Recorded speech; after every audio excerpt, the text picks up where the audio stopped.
Little Miss Brainy is a very admirable story because we have a character here who is very brainy and is very happy to share her knowledge with other people. There's no real message or moral in this book. Some of the Mr. Men books do have that, some of them not so much. This one's just an interesting story with what I consider to be a pretty fantastical but pretty entertaining ending, which I will of course divulge. Little Miss Brainy knows a lot.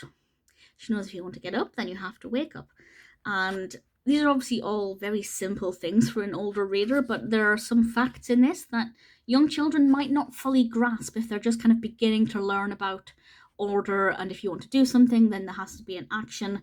Obviously, young children in particular, when they're learning to crawl, that's something they slowly begin to grasp as they realize if they want to get somewhere, they have to move themselves rather than screaming for somebody else to move them. And obviously, this gets more and more complicated as they get older.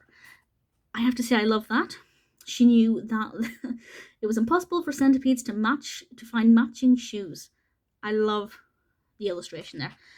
And all of these characters come to her house and ask her all these different questions. Even Mr. Clever comes along. I don't know exactly how clever he can be if he has to ask her what colour his hat is. But nevertheless, she answers these questions and decides to go to Cleverland because she's fed up of being asked what she considers really easy questions.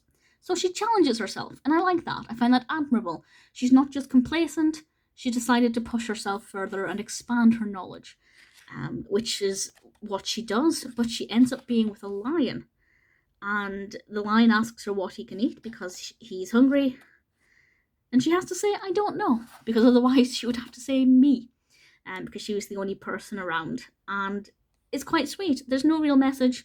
Maybe you could say the message there is that if you've reached your peak with intelligence, you need to shake up your surroundings and push yourself further, but I think that's clutching at straws.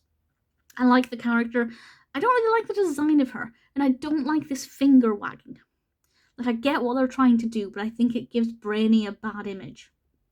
I think somebody with a big head would have made more sense, or big hair, hiding their brain under a lot of hair, kind of like who am I thinking of?